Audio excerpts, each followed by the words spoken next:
बिस्मिल्लाहिर्रहमानिर्रहीम। अस्सलाम वालेकुम व्यूवर्स, कैसे हैं आप सब। आज मैं आपके साथ ड्राई आलमंड केक की रेसिपी शेयर करने वाली हूं, जिसे आप आसानी बहुत ही कम बजट में घर की चीज़ों से बना सकेंगे। तो चलिए अपनी रेसिपी को स्टार्ट करते हैं। बिस्मिल्लाहिर्रहमानिर्रहीम। तो सबसे पहले हमने केक के लिए जो पैन होता है उसकी तैयारी करनी होती है। तो मैंने 8 बाई 8 इंच का पैन लिया है और इसको मैंने पहले बटर से ग्रीस किया है और अब मैंने सेंटर में इसके बटर पेपर लगा दिया है और इसको दोबारा से ब्रश की हेल्प से मैं अच्छे से मक्खन के साथ ग्रीस कर रही हूँ। ये मक्खन घर का बना हुआ है, तो आपने इसको पैन को अच्छे से ग्रीस करना है। और ग्रीस करने के बाद मैंने थोड़े से बादामों का पाउडर बना के रखा हुआ था ग्राइंडर जार में, तो इस पैन को मैं अच्छे से डस्ट कर दूँगी। इसके सेंटर वाली साइड से भी और इसके राउंड वाली साइड से भी आलमंड पाउडर से अच्छे से डस्ट करना है। आपने थोड़े से बादामों का पाउडर बना लेना है और इसी तरह मैंने थोड़े से बादामों को हाफ कट करके पहले से ही रखा हुआ था। तो ये आपके सामने है। इसका जो वाइट वाला पार्ट है वो मैं केक पैन के नीचे वाली साइड पे रखूँगी, क्योंकि हमने इसको बटर से ग्रीस किया है तो ये इजीली इसके साथ स्टिक हो जाते हैं। आपने पहले एक बादामों की लाइन बना लेनी है और जैसे ही एक लाइन बादामों की बन जाएगी तो ये मैंने थोड़ी सी ग्लेज़ चेरी ली है। इसको मैंने छुरी से हाफ कट करके पहले ही रखा हुआ था, आप भी पहले ही कट कर लीजिएगा। तो अब ये जो बादामों के सेंटर में जगह है इस पे हम एक एक चेरी लगा देंगे और इसी तरह अब हम दूसरी लाइन भी क्रिएट करेंगे बादामों के साथ और इसमें जो जगह बचेगी इसमें भी हम ग्लेज़ चेरी लगा देंगे।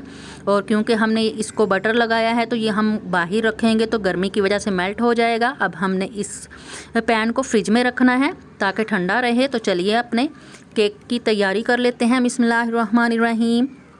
तो सबसे पहले मैंने बाउल में 200 ग्राम रूम टेम्परेचर वाला अनसॉल्टेड बटर ऐड किया है। ये वही बटर है जिसको मैंने घर में खुद बनाया था और इसकी रेसिपी आपको मेरे चैनल पर मिल जाएगी और मैं इसका जो लिंक है वो भी डिस्क्रिप्शन बॉक्स में ऐड कर दूंगी, आप वहाँ से देख लीजिएगा।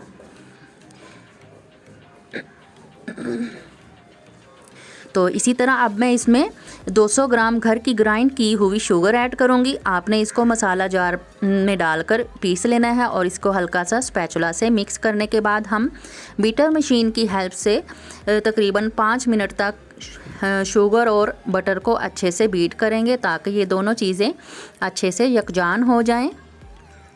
क्योंकि शुगर हमने ऑलरेडी पीसी हुई यूज़ की है तो इसको ज़्यादा टाइम नहीं लगेगा, ये इजीली यकजान हो जाएंगी दोनों चीज़ें। तो जैसे ही इनको 5 मिनट हो जाएंगे तो हमने इसमें 4 एग्स ऐड करने हैं।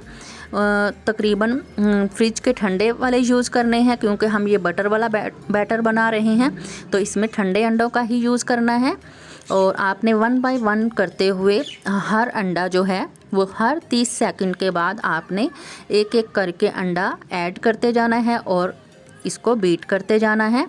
और अंडा आपने अलग अलग बाउल में ही तोड़ना है ताकि कोई अंडा ख़राब निकलेगा तो इससे हमारा जो सारा बैटर है वो ख़राब होने से बच जाएगा।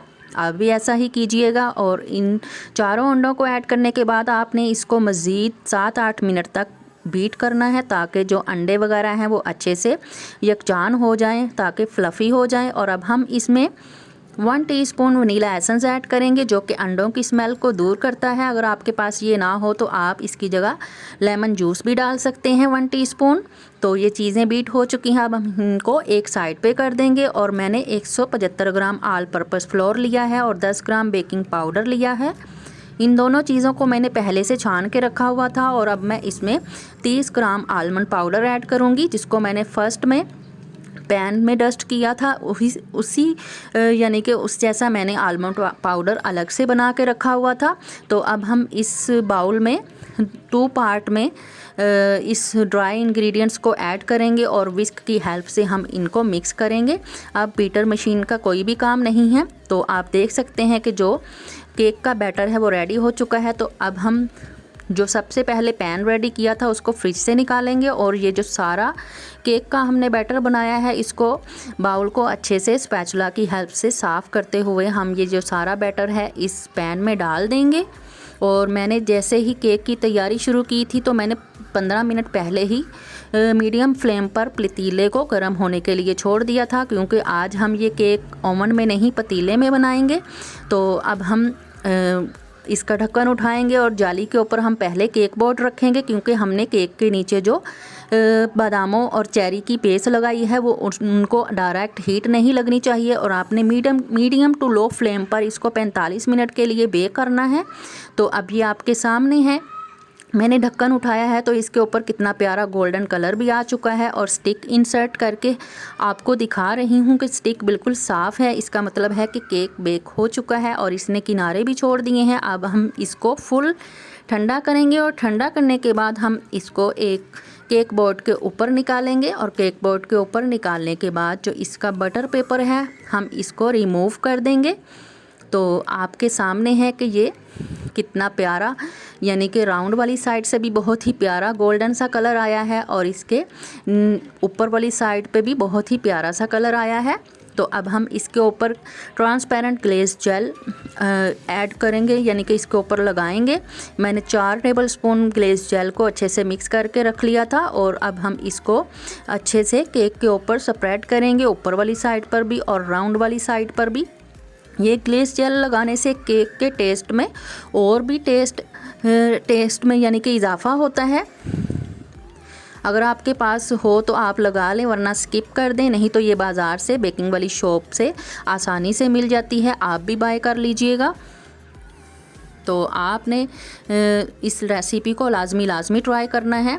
तो आप देख सकते हैं कि केक कितना शाइनी एंड यमी लग रहा है माशाल्लाह से। आपके सभी घर वालों को, बच्चों बड़ों को बहुत ही ज़्यादा पसंद आएगा। तो चलिए अब हम केक की कटिंग करते हैं और आपको दिखाते हैं कि केक कितना सॉफ्ट एंड यमी बना है।